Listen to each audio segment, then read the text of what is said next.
Hello, everyone. Welcome to my channel. My name is Latrice. Um, this is going to be episode 1. I've been guided to start this channel about 4 months ago. I've been procrastinating, had to overcome that fear. So now I'm here and I want to welcome you aboard. I hope to see you more. This channel is going to be for self-love, healing, and life lessons. So I'm just going to be sharing my experiences with you guys and sharing how I've overcome those experiences. During prayer and meditation this morning, I was guided to speak on overgiving.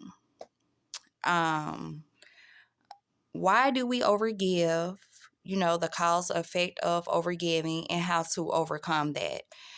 Um, I am an overgiver, probably like a lot of you guys that's watching me.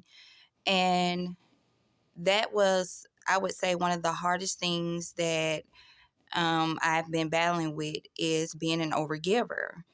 Until I was in a particular situation where I was just drained mentally, financially, spiritually, emotionally, that I didn't have a choice but to heal that aspect of me. So let's talk about overgiving. You can be an overgiver, whether it's to family, friends, relationships, business partnerships. We can be overgivers. And being an overgiver will drain you. Love is not enough. You have to have that reciprocation. If you don't have someone reciprocating what you give, then you will find your cup empty. And if your cup is empty, you have no way to replenish yourself. So, when I speak about your cup, that's, if no one's saying, hey, let me do that for you in return, whether it's something small as paying for your lunch or buying you a gift or just giving you encouraging words, all of those things are pouring into someone's cup. And if you're always the giver and not receiving anything in return, then you will exhaust yourself.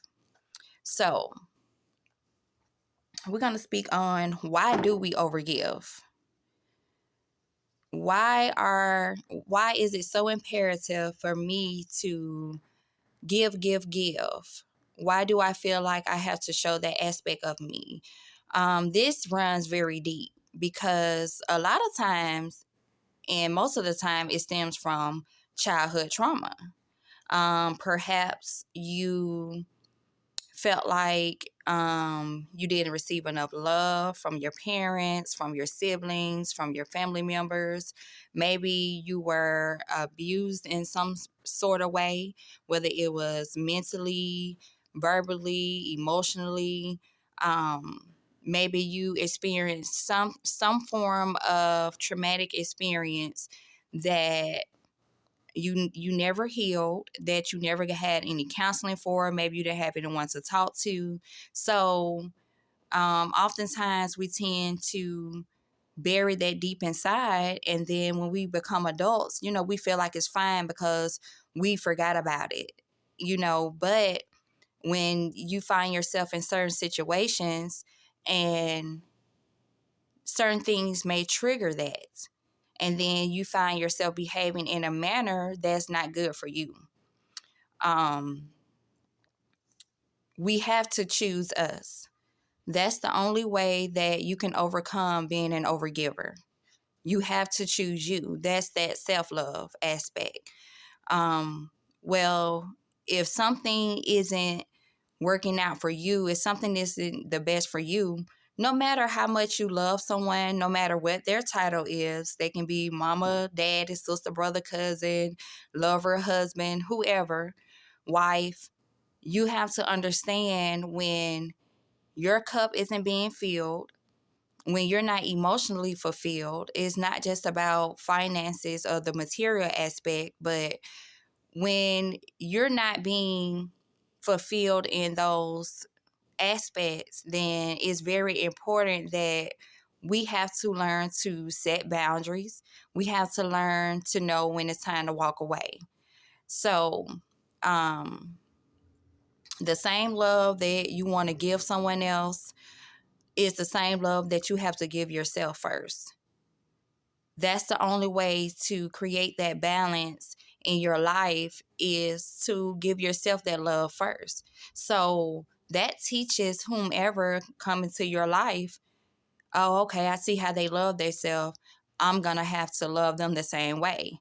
And trust me, they will eradicate themselves out of your life if they're unable to give you that love. So we have to understand that even though, you may love someone or you may see certain potential in them, we have to believe what is in front of us, and we have to make a decision on what's important.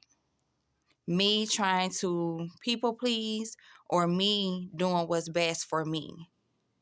Because in the end, you'll find yourself tired and exhausted. And trust me, I'm speaking from experience. I was in a relationship where I was exhausted in every aspect that you can think of, financially, spiritually, emotionally, mentally, as I spoke of earlier. And you have to decide enough is enough. And also, God will kind of keep you stagnant. When you're dealing with certain energies, that's what I call people. When you're dealing with certain energies in your life and you realize that things are stagnant, things aren't moving along like they usually do for you, then it's time to release those energies that's around you. It's time to stop. It's time to reevaluate what it is that you need to shift and adjust. And I know a lot of times we get so caught up on titles, we get so caught up on the programming that, we were taught, well, that's your family and that is that, or I've been knowing this person X amount of years, not realizing that that is what's keeping you stuck. That is what's keeping you bound. So a spade is a spade, you know.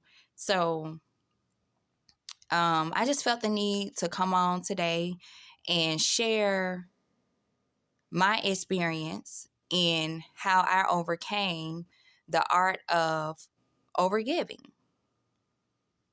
I found myself, and it took God to put me in a situation to where I had no choice but to sit still and sit with myself and look around and realize, how did I get here? Why am I here? Why am I at this point? And I realized, I'm not going to sugarcoat anything. I was in a place to where I was burnt out financially. I was burnt out emotionally.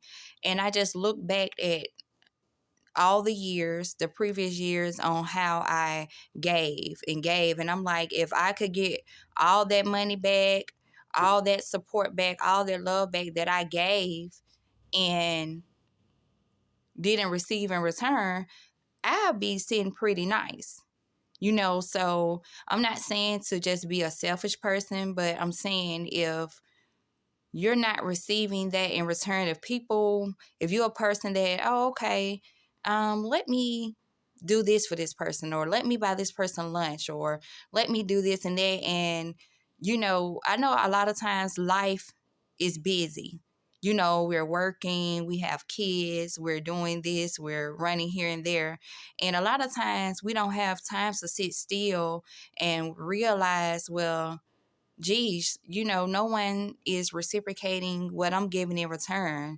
Or this person never called and asked me, hey, you want to go to lunch? It's on me. Or, or no one, when I'm going through my dark time, who's there to give me those encouraging words that I give to others? So it's okay.